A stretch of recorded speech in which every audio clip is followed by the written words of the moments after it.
गुरुग्राम महानगर के अध्यक्ष अजीत सिंह यादव जी, हमारे प्रधान सलाहकार शहरी विकास हरियाणा DS डेसी जी,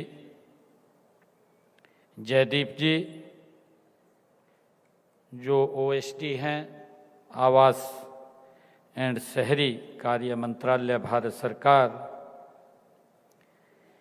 AK सिंह जी जो हमारे ACS हैं additional chief secretary town and country planning department Haryana सरकार, चंद्रशेखर खरे जी जो गुरुग्राम मेट्रो रेल निगम के हमारे प्रबंधक निदेशक हैं, विकास कुमार जी दिल्ली मेट्रो रेल निगम के हमारे प्रबंधक निदेशक हैं, शलभ गोयल जी हमारे प्रबंधक निदेशक परिवहन निगम NCR, और उपस्थित देश विदेश से आए हुए सभी आदरणीय महानुभाव, उपस्थित सभी हमारे प्रमुख, यहाँ पिछले 3 दिनों से आप लोग जो अर्बन मोबिलिटीज़ के ऊपर क्या क्या हमने कार्य करने हैं उसको लेकर के अलग अलग सेशन में आप लोग चर्चा कर रहे हैं। जैसे बताया भी गया है जयदीप जी के द्वारा कि कोई टेक्निकल सेशन, अन्य सेशन उसके अंदर रहे हैं। कल हमारे जो केंद्रीय मंत्री urban and development, housing for all आदरणीय मनोहर लाल जी ने इस कार्यक्रम का शुभारंभ किया। आज आप सबके बीच में मुझे आने का ये अवसर मिला है। मैं हरियाणा की तरफ से पूरे देश से आए हुए हमारे अर्बन मोबिलिटी इंडिया कॉन्फ्रेंस में सभी महानुभाव का हरियाणा की तरफ से बहुत बहुत स्वागत भी करता हूं, आप सबका दिल से धन्यवाद भी करता हूं। और मुझे पूर्ण विश्वास है कि जो 3 दिन आप लोग यहाँ बैठ कर के अलग अलग चर्चा करेंगे,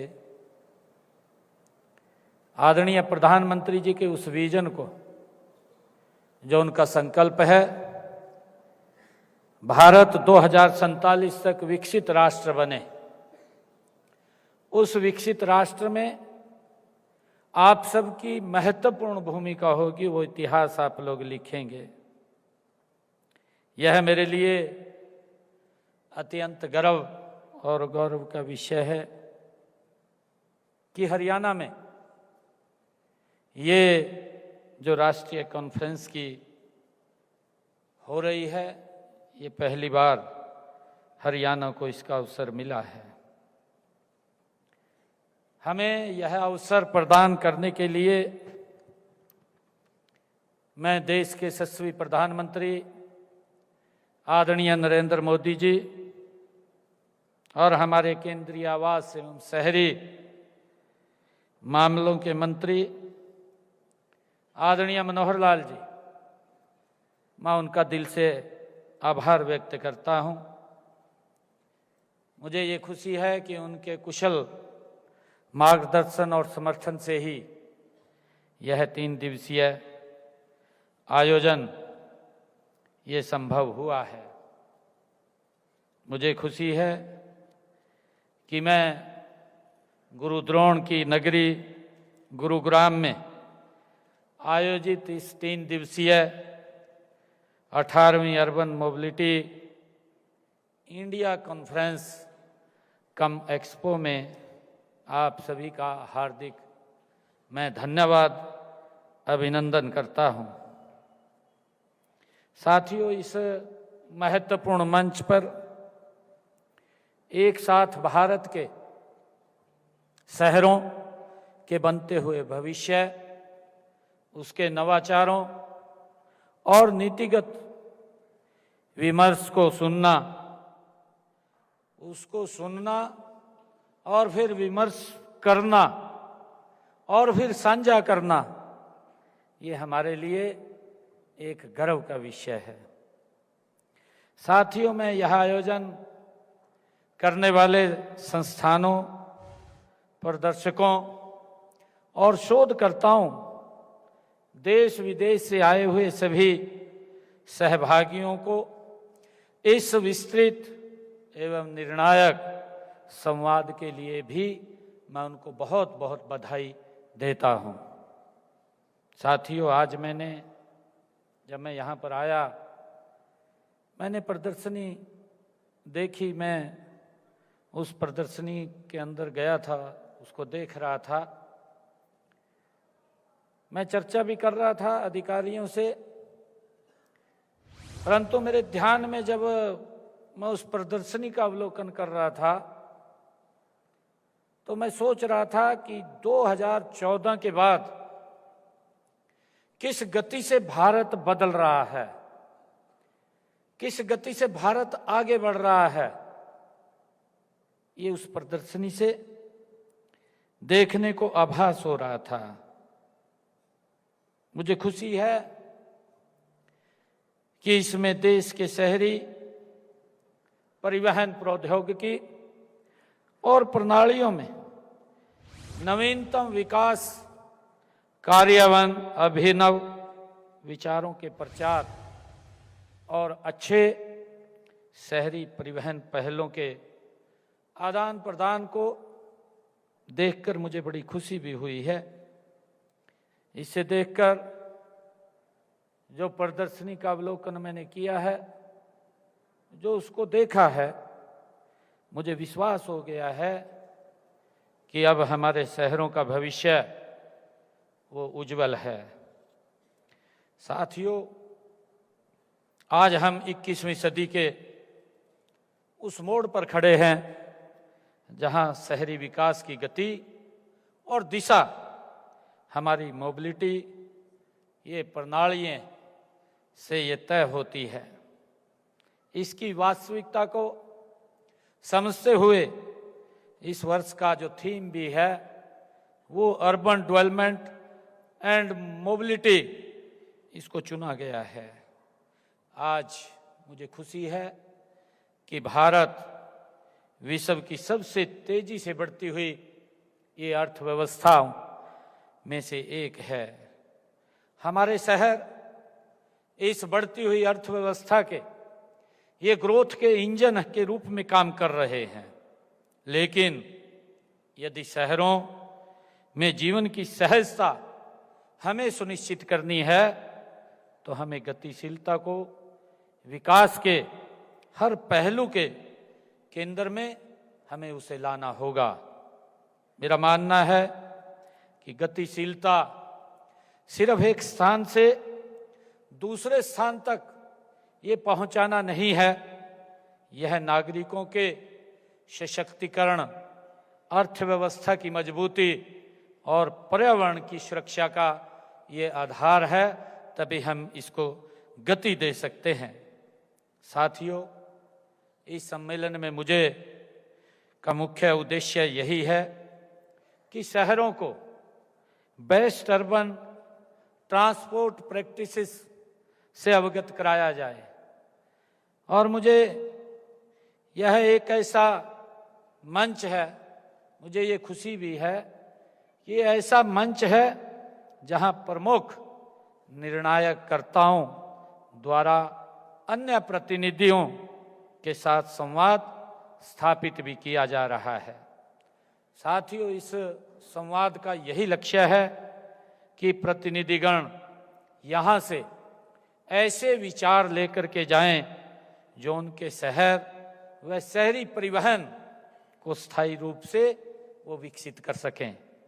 साथियों, अर्बन मोबिलिटी इंडिया प्लेटफॉर्म समस्याओं पर चर्चा करके समाधान सुझाने का ये एक सशक्त मंच है। मैं कुछ प्रमुख क्षेत्रों पर आपका ध्यान भी आकर्षित करना चाहूँगा, जहाँ वर्तमान में और भविष्य में काम करने की हमें और आवश्यकता है। गति से उस कार्य को आगे बढ़ाने की आवश्यकता है। साथियों, हमें अपने शहरों की योजनाओं में स्थायी गतिशीलता और ट्रांजिट ओरिएंटेड डेवलपमेंट को प्राथमिकता हमें देनी होगी। साथियों, ट्रांजिट ओरिएंटेड जो डेवलपमेंट को शहर की योजना का मुख्य आधार बनाना आज समय की मांग भी है। साथियों, जब हम परिवहन को इस तरह से एकीकृत करेंगे तो हम अनियंत्रित शहरीकरण को रोक सकेंगे और संसाधनों का अधिकतम हम उपयोग कर सकेंगे। साथियों, हम सब देखते भी हैं, हम सब उस विजन को उसके साथ जुड़ करके हम आगे काम भी करते हैं। हमारे देश के माननीय प्रधानमंत्री आदरणीय नरेंद्र मोदी जी ने कई बार इस बात का जिक्र भी किया है कि भारत का भविष्य केवल मेगा सिटीज में नहीं है। साथियों, आज वर्तमान मांग के अनुरूप हमारे जो टियर 2 और टियर 3 शहर भी तेजी से आज विकसित हो रहे हैं, लेकिन उन्हें अक्सर मोबिलिटी संसाधनों में पीछे छोड़ दिया जाता है। हमें समावेशी विकास के लिए विशेष रूप से टियर 2 और टियर 3 शहरों के अनुसार मोबिलिटी विकल्पों पर भी आज और गति से ध्यान देने की आवश्यकता है। इस कार्यक्रम के तकनीकी सत्र में जो इलेक्ट्रिक व्हीकल्स हमारे टेक्नोलॉजी की व्यापक संभावनाओं और चुनौतियों पर भी हमें चर्चा करने होगी। जैसे ईवी क्रांति को सफल बनाने के लिए हमें बुनियादी ढांचे के निर्माण के साथ उत्सर्जन को कम करने वाले संसाधनों पर भी हमें विचार करने की आवश्यकता है। साथियों, इसके साथ ही हमें शहरों की विशेष जरूरतों को पूरा करने के लिए शहरों में स्मार्ट बसें वो चलानी होंगी ताकि परिवहन प्रणालियों को पर्यावरण के अनुकूल, अधिक कुशल, विश्वसनीय, पारदर्शी और जवाबदेही उनको बनाया जा सके। साथियों, मैं विशेष रूप से युवा शोधकर्ताओं द्वारा किए जा रहे शोध की भी मैं सराहना करता हूं। रिसर्च सिम्पोजियम एक महत्वपूर्ण ये मंच भी है। हम सब जानते हैं यह मंच शिक्षाविदों और शोध संस्थानों द्वारा, ये विशेष करके पोस्ट ग्रेजुएट या पीएचडी के हमारे युवा वो शोधकर्ताओं द्वारा किए जा रहे शोध के बारे में ये हमें जानकारी भी देता है, हमें बताता है। और हम सब इस बात को भी जानते हैं कि बड़ी शहरी परिवहन परियोजनाओं को पूरा करने के लिए विशाल पूंजी निवेश की भी आवश्यकता होती है। साथियों, हमें इस जरूरत को पूरा करने के लिए public private partnership PP model को भी हमें अपनाना होगा।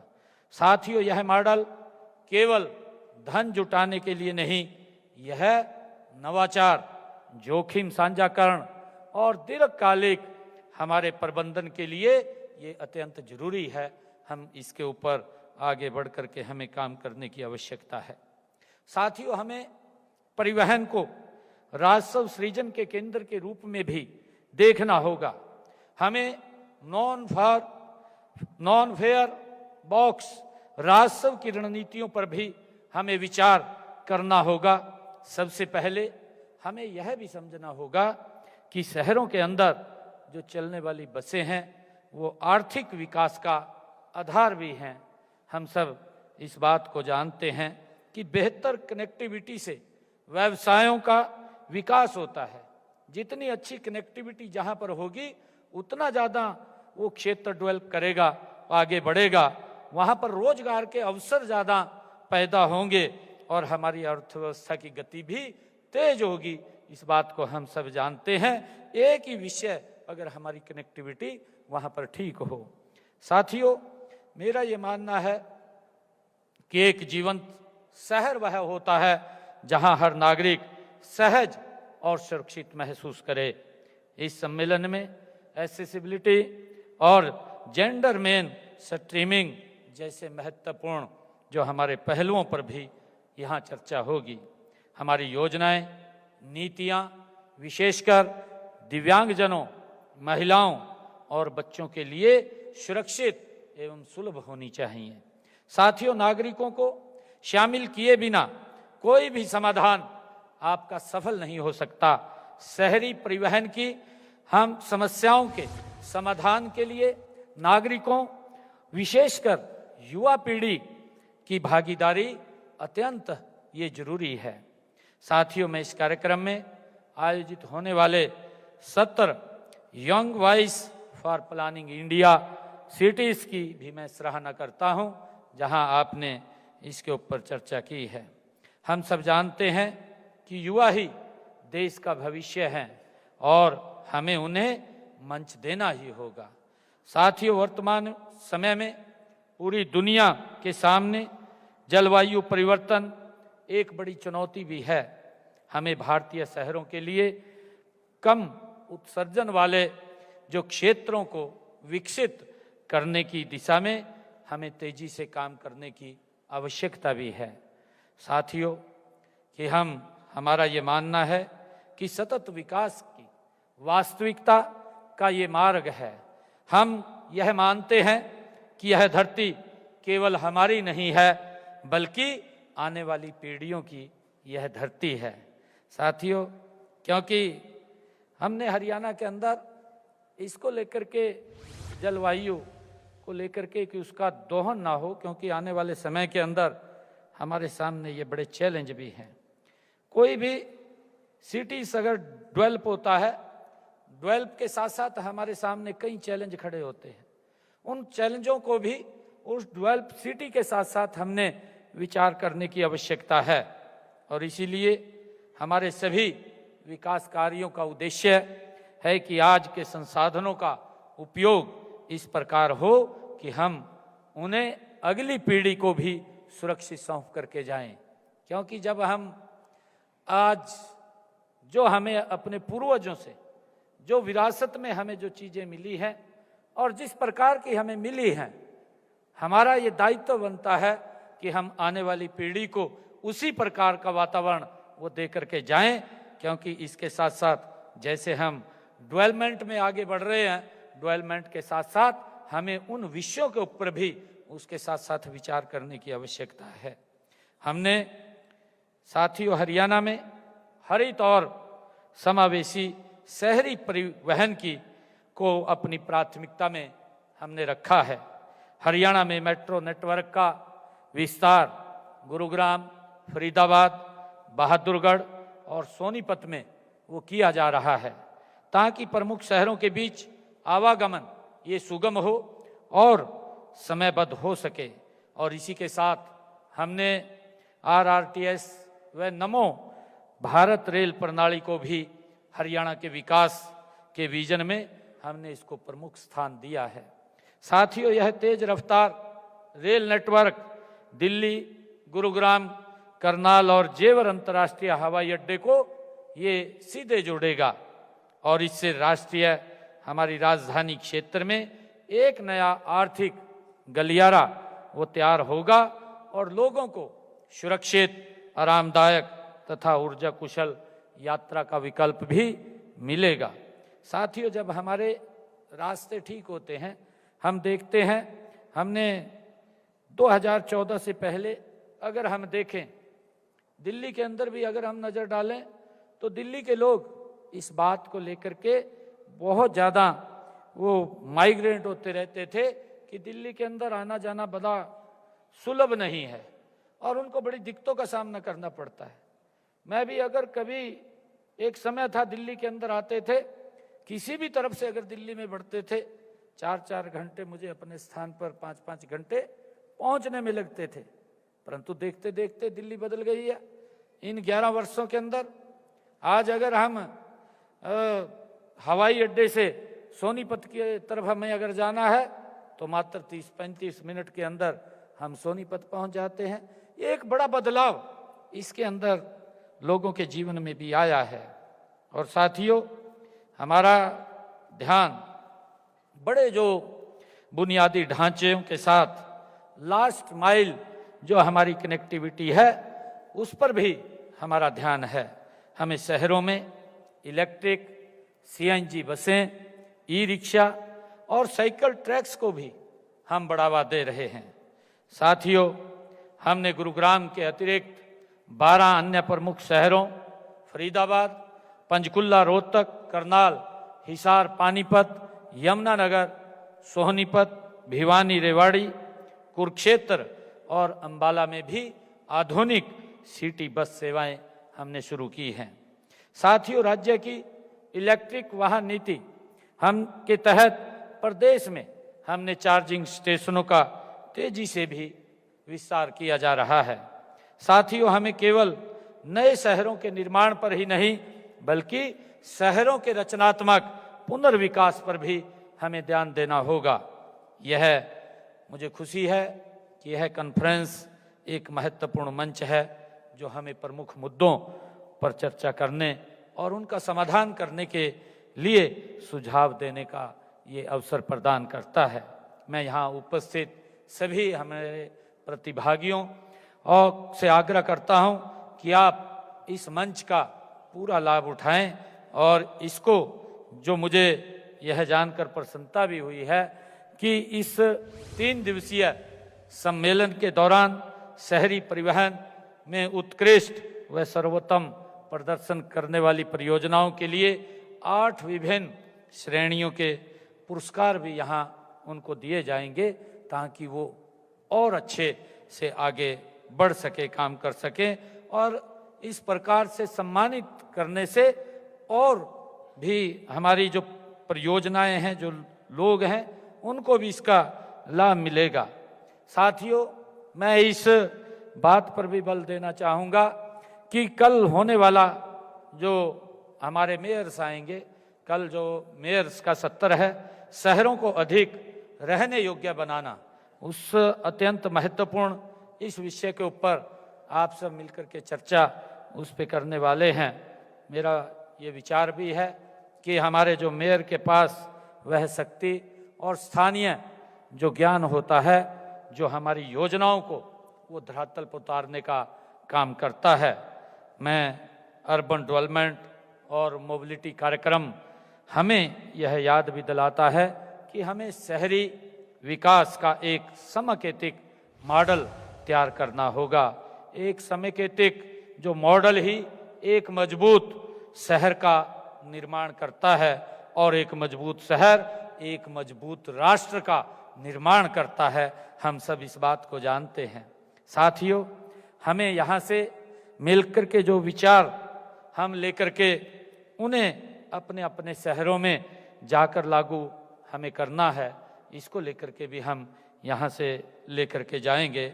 हमें यह भी सुनिश्चित करना है कि हमारे देश में रहने वाला हर नागरिक, चाहे वह टियर 1 हो या टियर 2 हो या टियर 3 हो, में वह सुगम, सुरक्षित, पर्यावरण के अनुकूल वो यात्रा कर सके।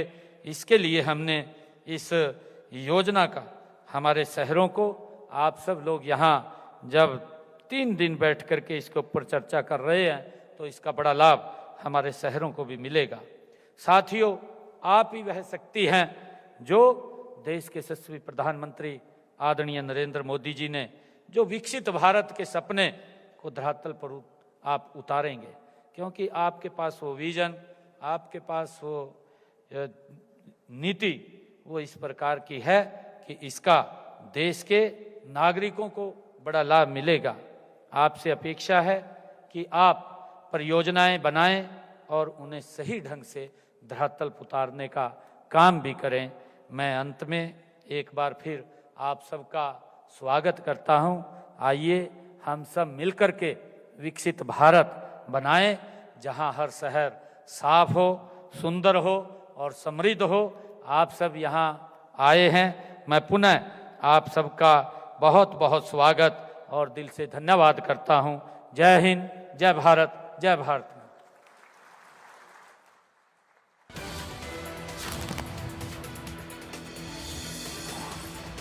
तो 18वां urban mobility India conference expo, जिसको आप अभी सुन रहे थे, मुख्यमंत्री नायब सिंह सैनी ने संबोधित किया। मोबिलिटी एक्सपो में आज नायब सिंह सैनी पहुंचे, उन्होंने संबोधन दिया। भारत तेजी के साथ बढ़ रहा है, ये बात आज नायब सिंह सैनी ने अपने संबोधन में कही। और 2014 के बाद भारत तेजी के साथ आगे बढ़ा। भारत इस समय सबसे तेजी से बढ़ती हुई अर्थव्यवस्थाओं में से एक है।